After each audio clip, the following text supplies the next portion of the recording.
Hi everybody, it's Vahid Razavi with Mr. Takashi Tanemori from Japan.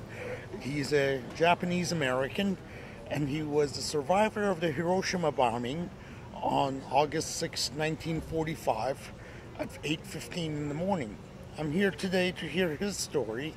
We're in Berkeley, California, where Professor Oppenheimer taught classes, and we're at Estrada Cafe on Bancroft and College, and we thought we should revisit this campus and talk to Mr. Tanemori in regards to his experience. So let me start off, Mr. Tanemori. Thank you so much for being here. Well, thank you for inviting me. We are so delighted. Same here. So I wanted to know, what were you doing on the morning of Hiroshima at 8:15 in the morning? What were you doing at the age of 8? 7/10, my mother sent me off to school, and which is about less than a half mile from school, but she always sent me early enough. So while we were there playing a game, hide and seek, I was happened to be it on that morning. So I was looking at the yard where the Japanese soldiers were practicing drills. Then suddenly I saw the flash in the sky. Pure white, and you cannot see anything. And the sound, entire sound of the universe was confiscated. Then according to the record, we know 43 seconds later the flash in the sky, explosion took place. Bomb, the sound of explosion of the bomb we heard. At the very moment, I could recall the entire city of Hiroshima turn on inferno. And that was the last memories I have for some time.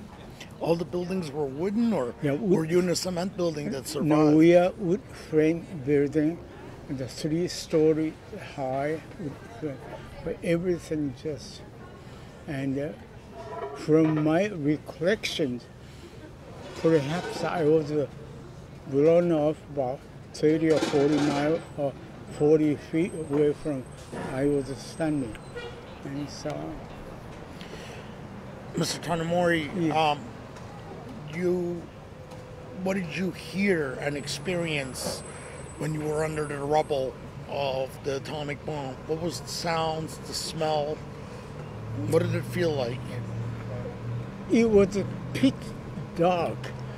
If you call it pitch dark in a cave, it was that. You cannot see anything, but you begin to smell the heat. Then through the darkness, I saw the reddish flames, like a tongue of serpents, leaping out and closer to where we are playing the games. And then, one by one, he said, "Takashi, I'm burning. Takashi, come and help me." I heard 5 different classmates crying out. And the last words I heard, "Mommy, come to rescue me." That was the last words all the classmates who disappeared that morning, calling their mothers. Such a sad experience, seeing it firsthand and witness it firsthand. When you came out of the rubbles, who helped you? One of the Japanese soldiers were practicing a drill. I think one of them heard that I was screaming out, and so he was saying to others, "There's somebody down here." So they moved all the debris as much as they could. Then he grabbed my hand, he pulled me out, he clutched me in his arm. Later I learned that he was only 19 years old. Wow. And but he carried me through we've been in and out in the 5 years. Then we came behind our school. There was a river, sandy rivers, with thousands of people who fled from the burning the city itself, and they're just pushing, shoving. Then we began to see the black clouds on the southwest sky, and the rain. And we call that rain of oil. Black rain came down, and the river filled up to the embankment. And so everybody pushing, shoving, so they don't want to drown. But the same token, if you move too far into the city, there's the burning fires. So there's about 20 feet wide strip, the top of embankment. My daddy and 4 of us and survived. I do not know whether we slept, whether or not we ate, we had any water those 4 or 5 days. But just survival was the only thing we had in mind. People always talk about the mushroom cloud and looking out from the outside. Yeah. It's really not sad to hear the perspective of what it was like inside that mushroom cloud. You were less than a mile to the epicenter. Yes. What I saw, so-called mushroom clouds, later I saw the number of photographs, but always I saw the Captain Paul Tibbet, who led the Enola Gay and delivered the payroll on the Hiroshima. His pictures are always in a part of what I saw in Hiroshima. And of course, 20-some years later, or 30 years later, I met him personally in Albuquerque, New Mexico. But Hiroshima, even to this day, in my memories, in my conscience, without any words to describe why that happened.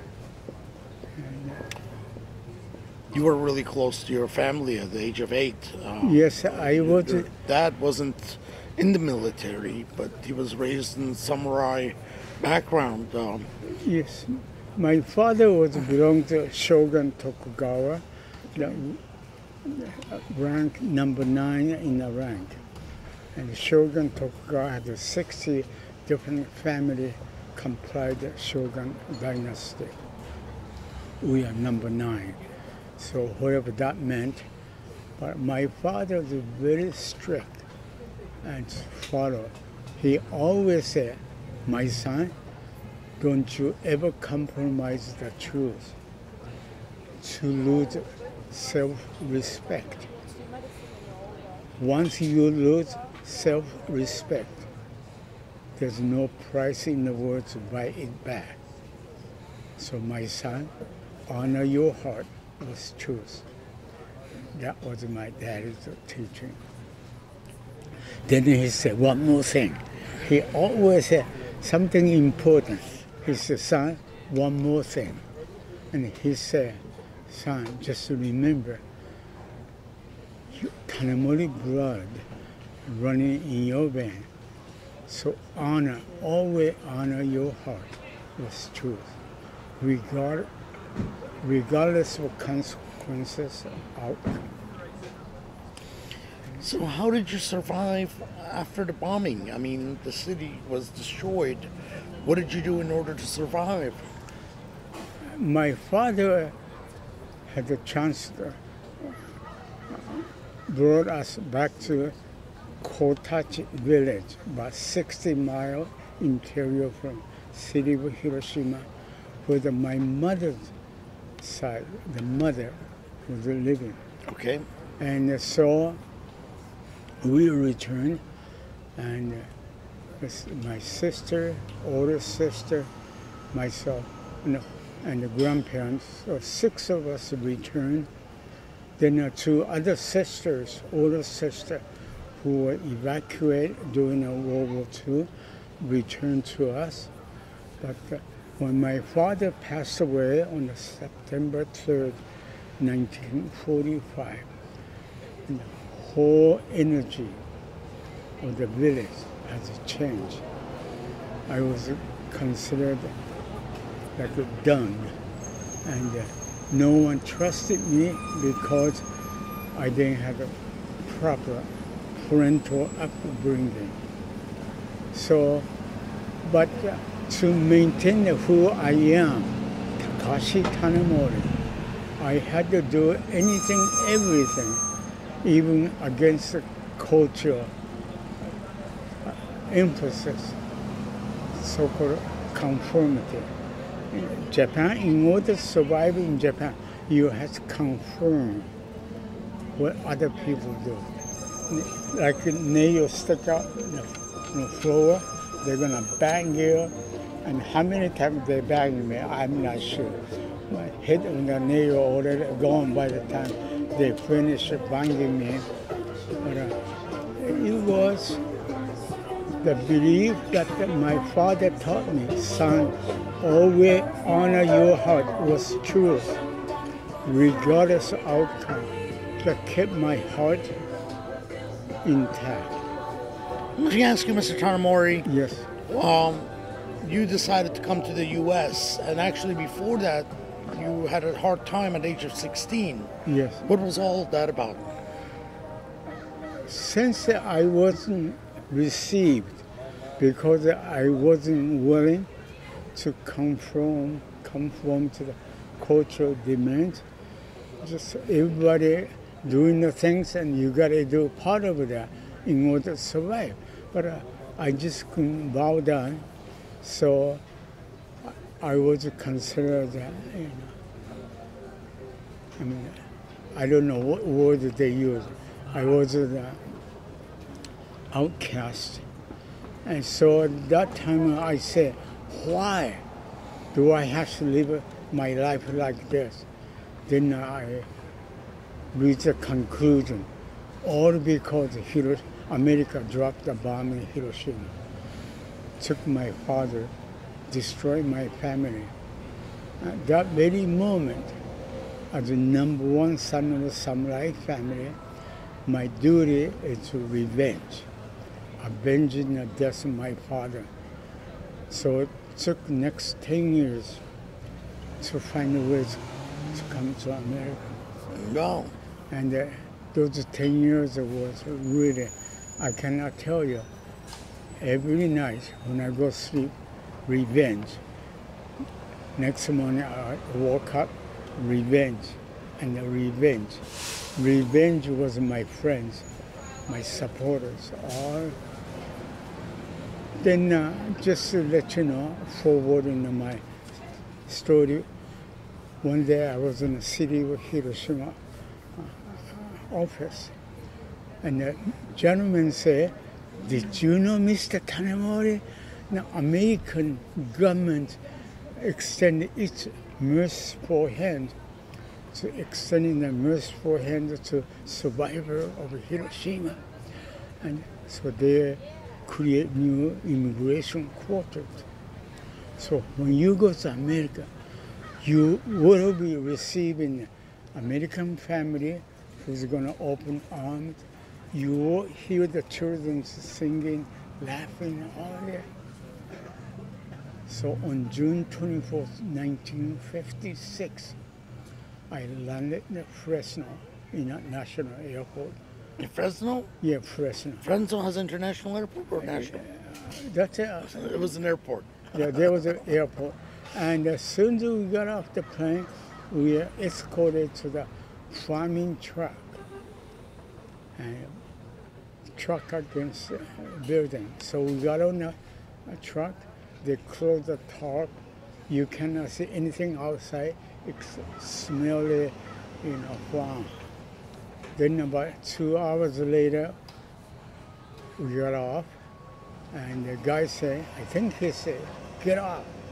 something.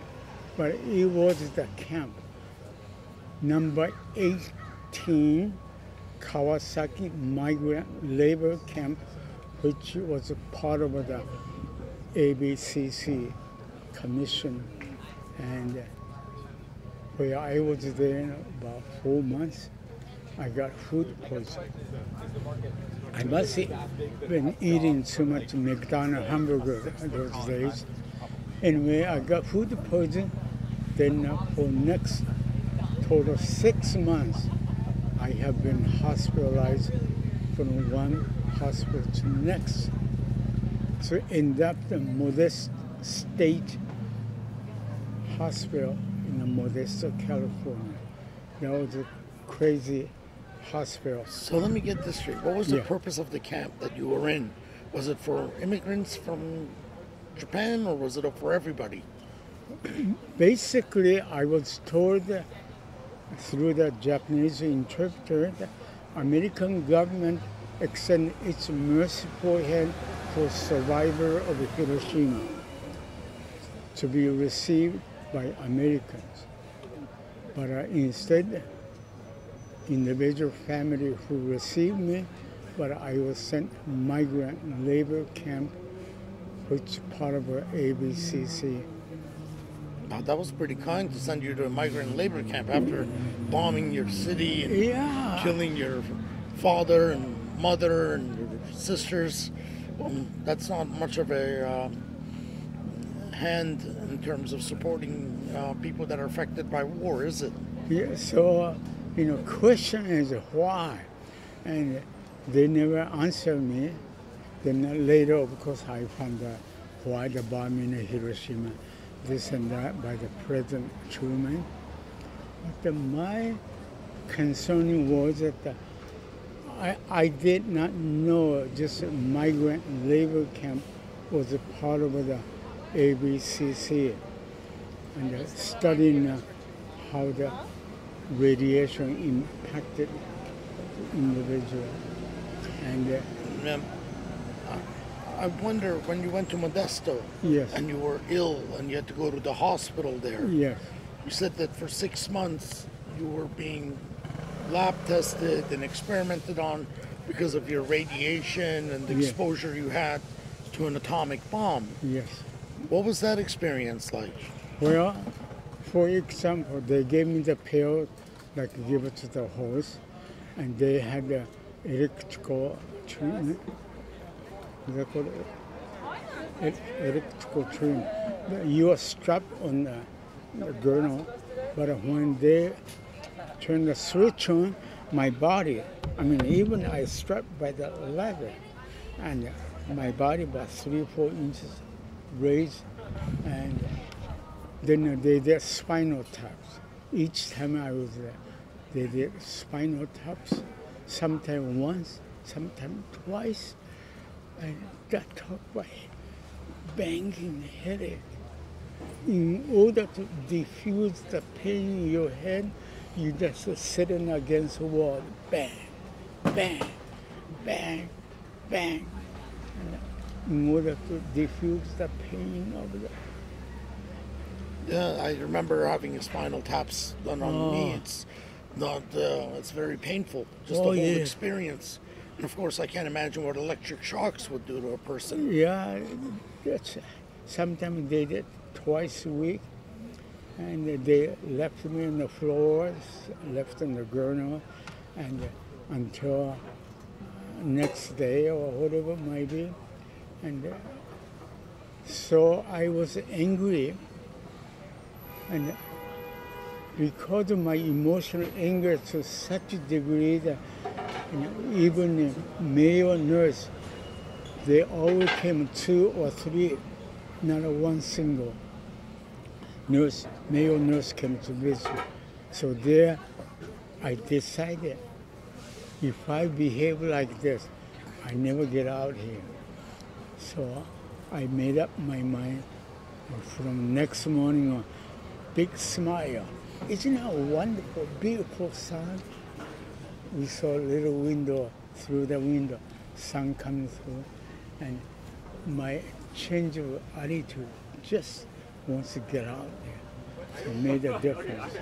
You know, I believe it. If you're in a hospital and you're depressed, or they'll keep you longer. If they'll find ways to experiment on you. But if you show happiness and you're active, they'll let you out. So that was a good tactic. Yeah, I had to, just for my own sanity. So let me ask you, Mr. Tanemori, how did you decide to forgive the people that caused so much pain in your life?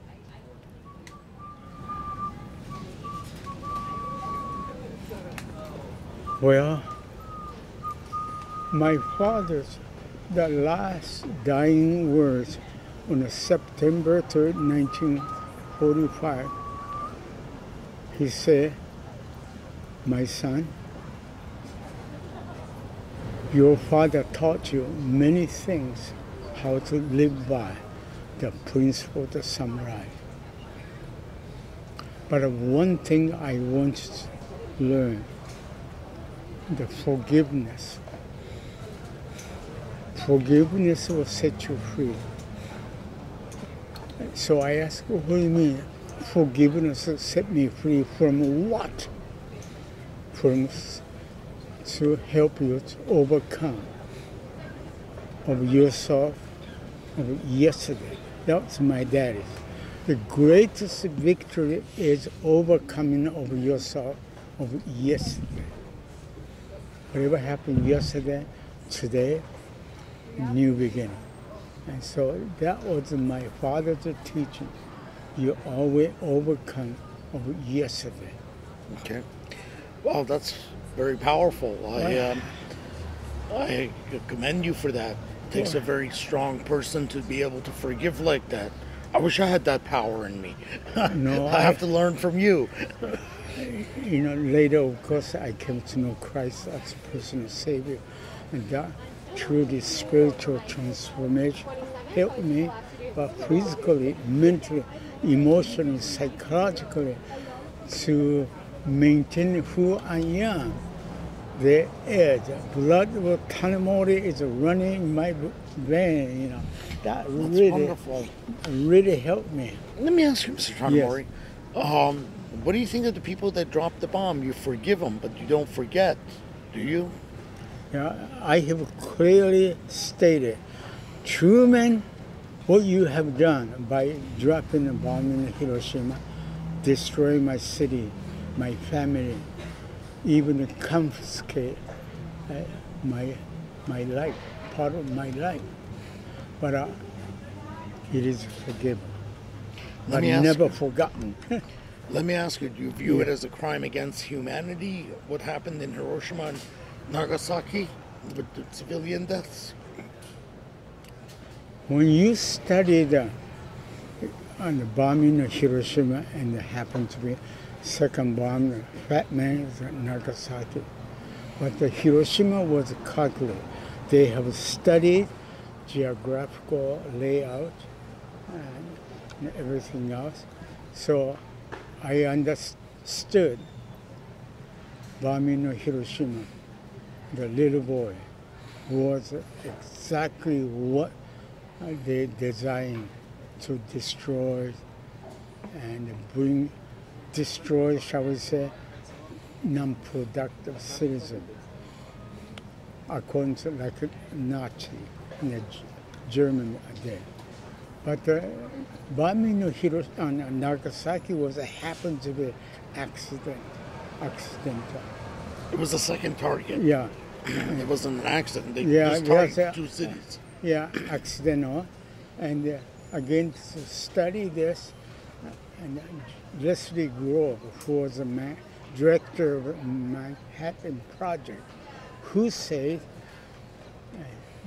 this partial, I'm quoting what he said, if you are greatest artist in the world, you have two masterpieces in your studio. And he asked a question, would you be happy to show only one? And of course, answer is no. So for that reason, he used the second bomb on Fat Man on the Nagasaki to display, and that any artist who has a true masterpiece Let me has ask to you. be displayed.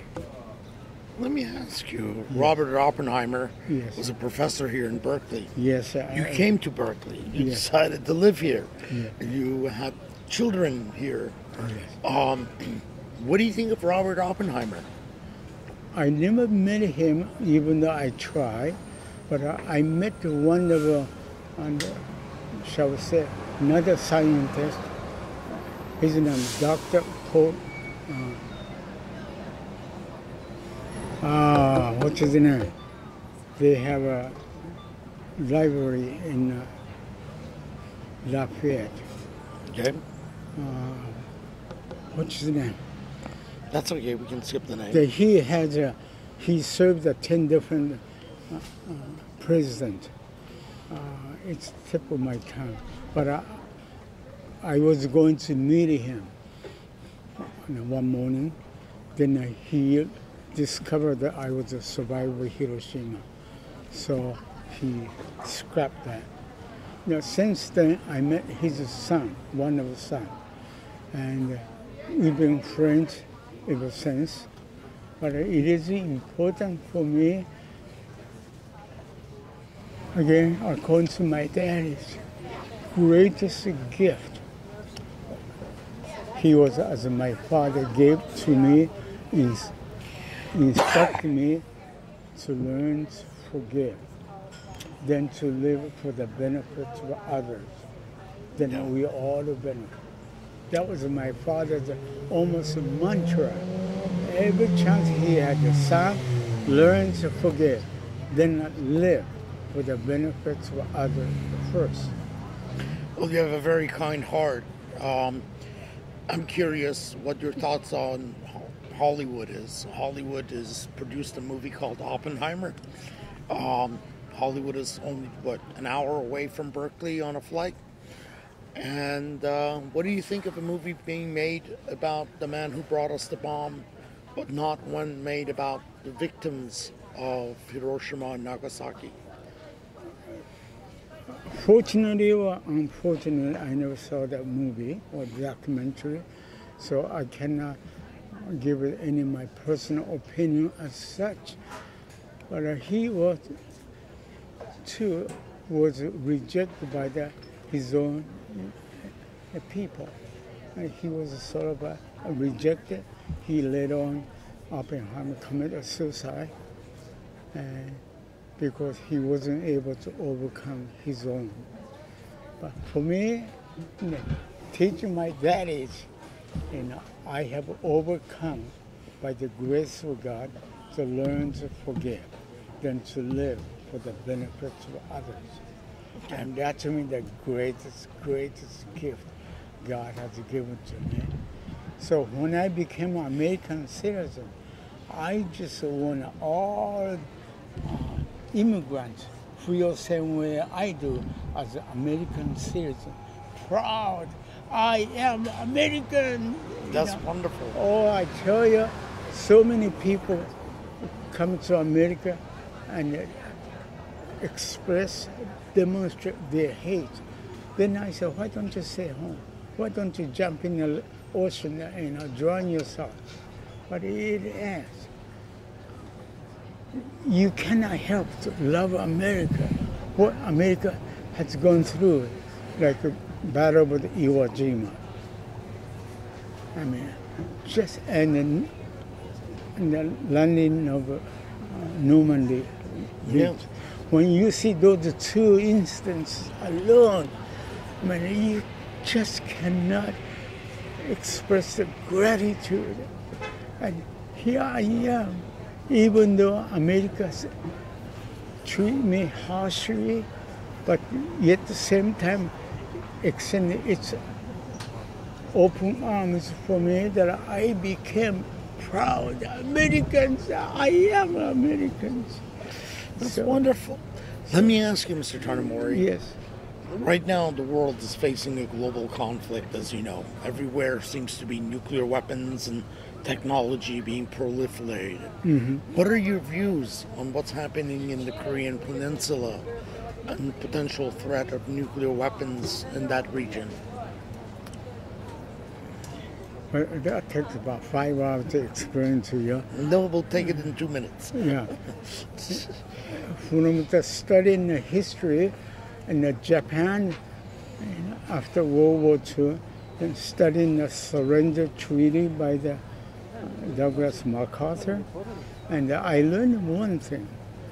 And Japan was beaten by hands of America. Was God's greatest gift to Japanese, also for the world, especially for Eastern region.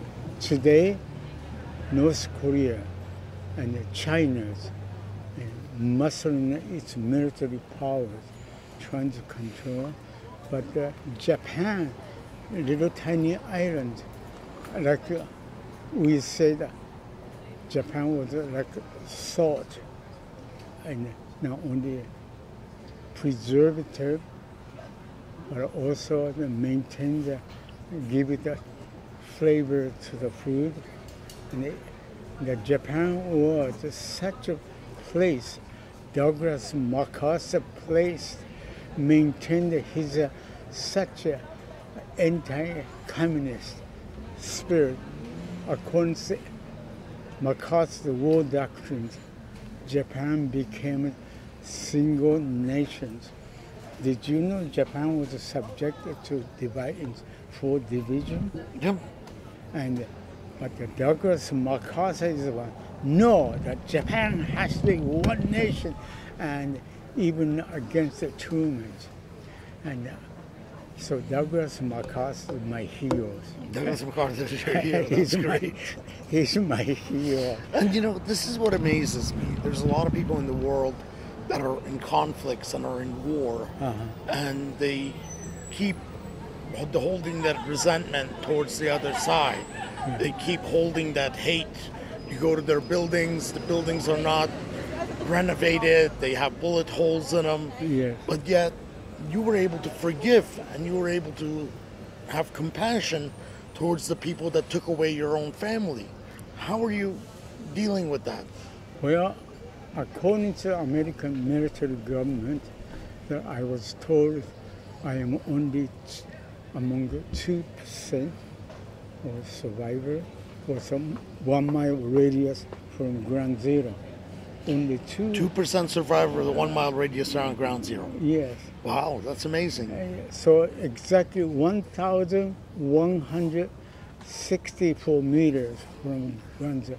That's where I was found by a Japanese soldier who took me in his arms and brought me to the river where thousand people just pushing, shoving, and the black rains are coming down, and there in the midst of chaotic place, I met my daddy.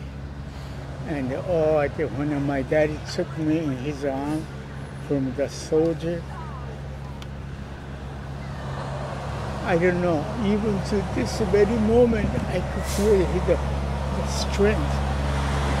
His strength helped me together. If there's such a hope that I experience, that I'm okay because I'm in the arms of my daddy. Yeah, you have done an amazing job. Yeah. You're an honor to Japan, you're an honor to America, you're an honor to your church. I know you're a man of deep faith. And, I wanted to wrap this by saying how happy we are to have you with us, how glad we are that you survived. I know because of what happened, you lost your eyesight, or you almost lost your eyesight in 1983. And there are repercussions health-wise that you carry as a result of the exposure that you had to nuclear weapons and to the atomic bomb. So I really appreciate you being here today. I really appreciate the time we spent together. And I hope you can join us on August 6th if your time allows. Thank you so much. And just to so make one last remark. For me, each morning I get up and realize, I made it through the darkest night, and God's gift of life. So precious. How can I abuse that life He has given to me? So as long as my breath that lasts, I am going to tell the whole world what I think of America. And That's wonderful. Yeah, you are giving me the opportunity to do so. Thank you. Anytime. Anytime. We'll be back for more conversations. All right. Mr. Tanemori, I really appreciate your time. Hopefully you can join us on August 6th. This year, next year, the year after. We'll that'd be keep wonderful. marking the anniversary every year, so we'll have this conversation over and over again. That'd be wonderful. Okay. Again, thank you so much. Can I get a hug? Oh, by all means. Oh, Thank you. thank you.